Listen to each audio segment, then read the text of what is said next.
Hello guys! Welcome to my YouTube channel. Ngayon naman, ang vlog ko naman ay sa pagluluto naman gamit ang aking NutriBullet Nutricook Smart Pot Prime. Meron tayong twist. Ang lulutuin natin ngayon ay yung Max Roasted Chicken. Wala kung yun ang magiging lasa niya. Pero sa isip ko, yun yung lulutuin ko. So ang gagamitin ko is chicken. Ilalagay natin dito sa ating pressure cooker. Meron tayong, ang problema natin, hindi ako marunong magluto sa pressure cooker. At hindi rin ako marunong magluto ng mga chicken na yan. Alam ko lang lutuin itlog, tsaka mag-init ng tubig. Pero para sa inyo, gagawin ko to guys. Samahan nyo ako ngayon.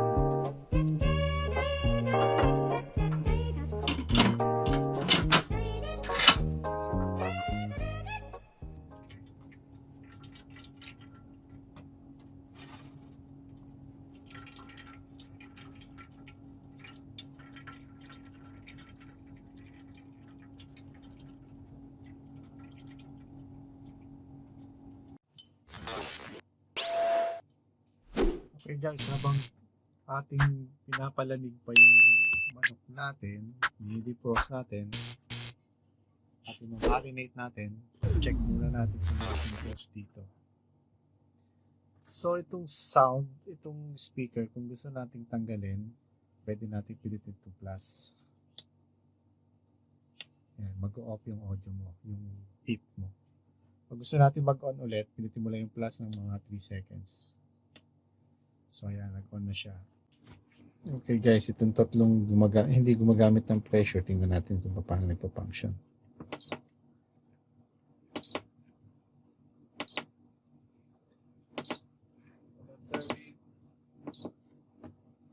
Ang Saute, isang settings lang siya.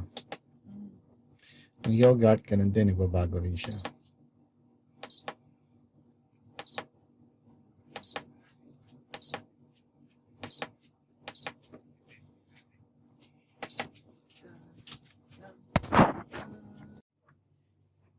So ayan guys, para malaman natin kung ano yung mga settings niya, iti-testing natin yung mga settings niya.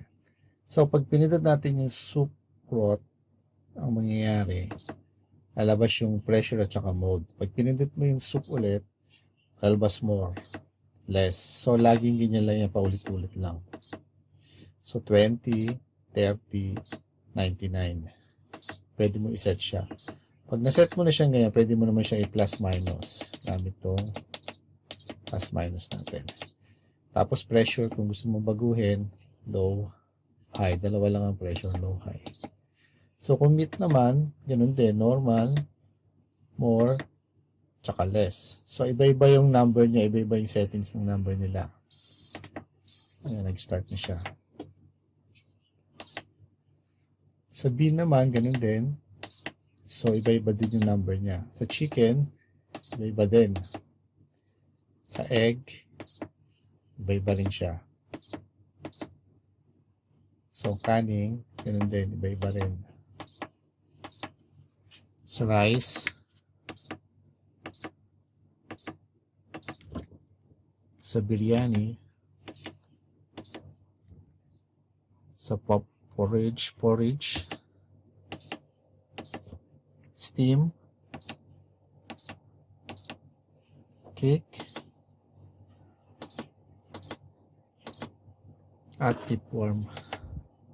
Keep warm is off. So kung gusto mo i-adjust yung pressure, itong i-adjust mo pressure. I-on mo itong pressure.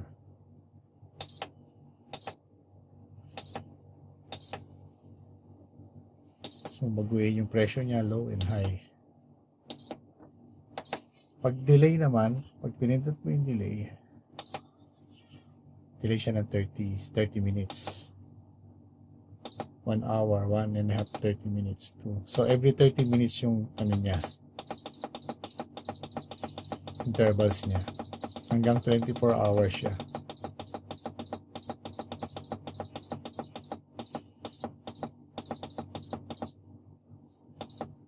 Ayan, balik ulit siya ng 30 minutes. A few moments later.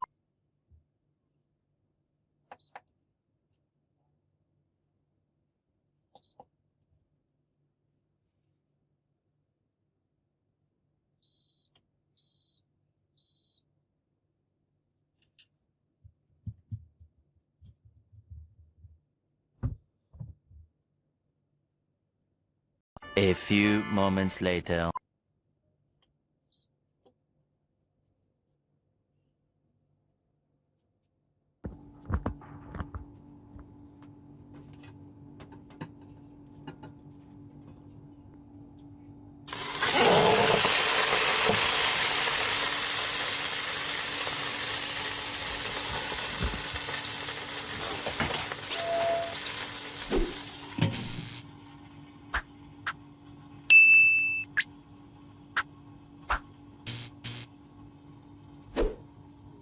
A few minutes later.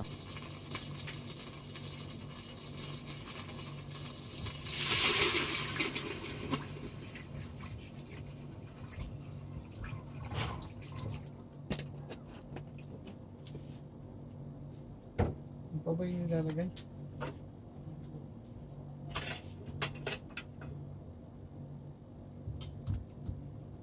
Let's go! Let's go!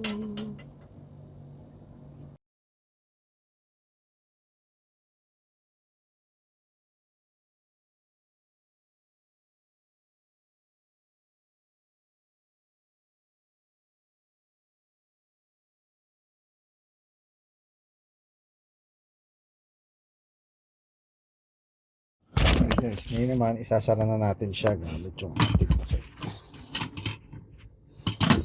So, tignan nyo lang yung lid niya. Ayan. May mark yan dyan. Pagtapatin mo lang. So, ayan. Tapat niyan, tutunog siya. Ito nga pala guys, yung ating ibabaw. Ano? So, makikita nyo, nakaset siya dito sa ceiling. Venting is yung pagpa-release ng steam. So dito naman ito yung lock. So hindi mo siya mapipress hanggat hindi mo siya ma-open hanggat hindi na-release yung safety niya dito. So close na natin siya. Set natin ang pressure cook. Cancel muna natin yung saute. Pressure cook natin siya ng 20 minutes. High tsaka normal mode.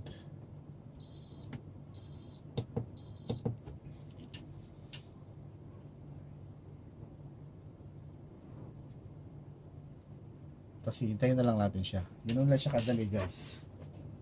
So yung habang hinihintay natin yan guys, tignan muna natin yung setting sa inyo. Set lang natin yan dyan sa ceiling pala, ceiling. Ayan. Seal, ibig sabihin naka-seal siya. So dalawa yan, yung venting, isa naka-open, sealing. Close lang natin siya. Tapos hintayin na lang natin siya matapos ng 20 minutes. 20 minutes siyang nakaset. Tapos di muna natin siya bubuksan ng mga 10 minutes. So bali 30 minutes. So hintayin na lang natin muna.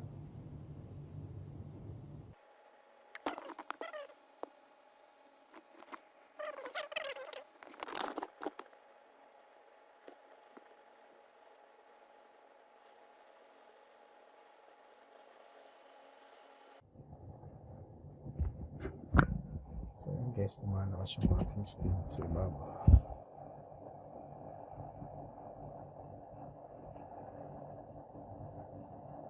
So mamaya maglalak yan pag ipo-pressure na siya.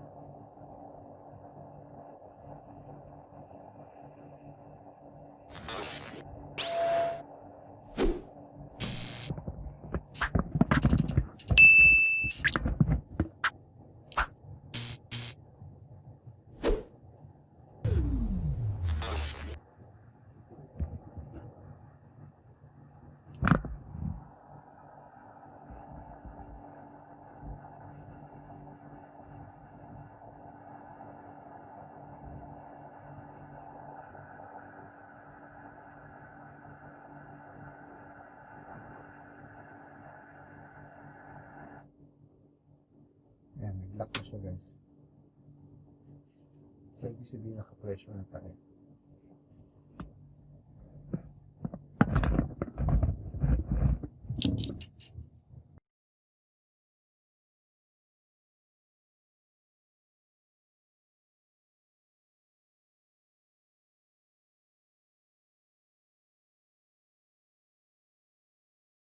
Habang iniintay natin guys, pakita ko lang sa inyo yung sa ibabaw niya. Makikita nyo guys, ayan. Meron siyang din parang instruction dyan sa ibabaw para hindi kayo magkamali. Saan settings nyo kailangan siya ilagay. Ayan. Ito guys, mainit to, itong part na to. Pero itong plastic, malamig siya. So, yung handle niya, maganda yung handle niya. So ito, hintayin lang natin siya magano. Yung naka-close niya yung nandito. Ceiling lid na.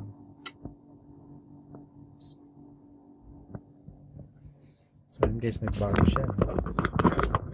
Punta na siya sa cooking. Makikita niyo ano niya. Cooking na siya ngayon. Kanina preheat. Ngayon cooking na.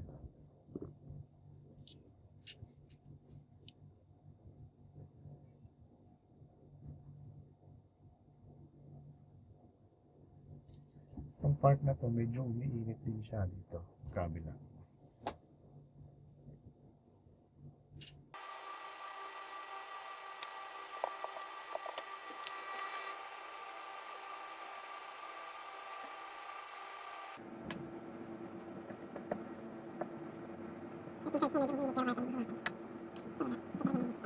A few minutes later.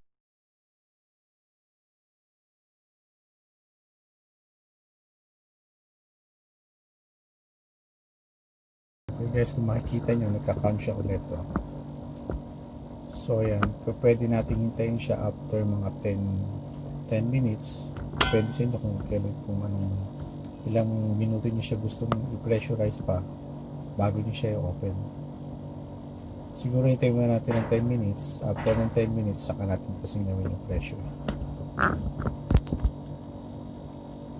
A little longer than a few minutes later. Okay guys, 10 minutes na. Ayan. Tapos na yung ating pag-ihintay sa pressure niya. So, pin-pressure lang muna natin ng 10 minutes. Tapos ngayon, isasaksa ko tong tawag dito. Hindi ko alam. Itong ganito. Para ma-release yung pressure niya dito dahan-dahan. So, ayan. Gaganyanin lang natin. Ayan. Nakikita nyo siya guys. Nire-release lang natin para sure. Mahirap na mapasok. Actually guys, first time kong mag-pressure cooker. Hindi ako marunong magluto. So napanood ko lang sa YouTube. Ewan ko kung anong lasa. Pero ang bango ng amoy guys kung maaamoy nyo. So, hintayin natin yan. Habang dinipressurize natin, dapat mag-release yung pin na dito sa kabila.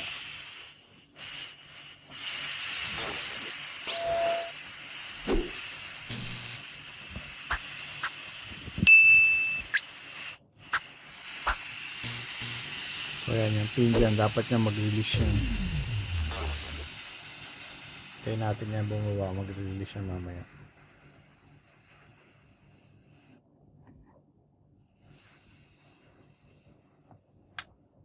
Yun, nag-release na yung pin niya. So, ibig sabihin, wala na siyang pressure sa loob. So, ayan, i-ano lang natin ng konti para sure na wala na talagang pressure. Guys, medyo magulo yung camera kasi hawak-hawak ko lang siya. Ayan, release ko na siya. So, venting na talaga siya. Wala na siya talagang pressure sa loob. Ayan yung settings niya.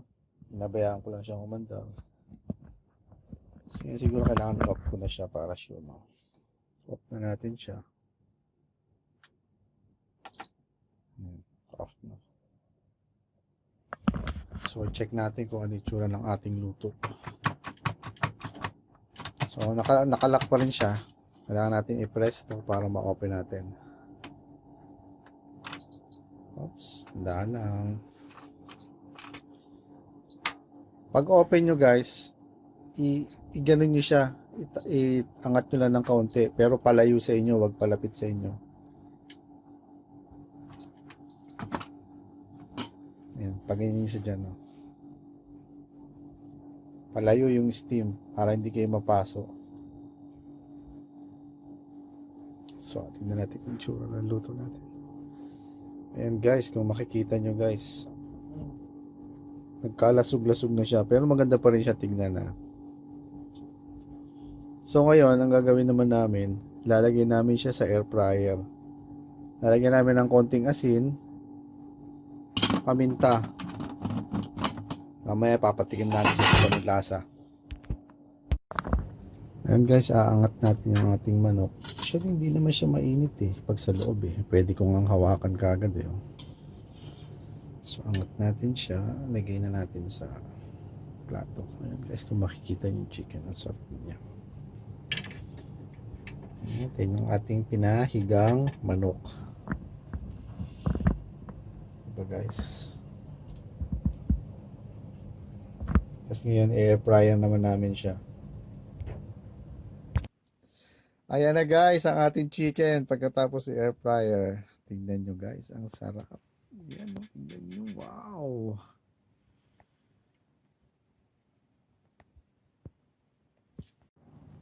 So ayan guys, kung makikita nyo siya guys, crunchy yung balat niya. Pero yung laman niya, lambot. Lambot niya. Tapos ang lasa siya. Kahit kulang-kulang yung aming mga recipe. So ayan guys, ganyan lang kadali magluto ng manok sa pressure cooker at air fryer. Ayan guys, tikman natin.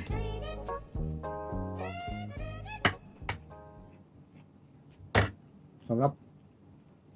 Grabe yung sarap. Crunchy nung balat niya, tapos yung laman niya nanunuot yung alat at saka hindi katulad yung luto ng iba dyan. Okay guys, yun lang guys.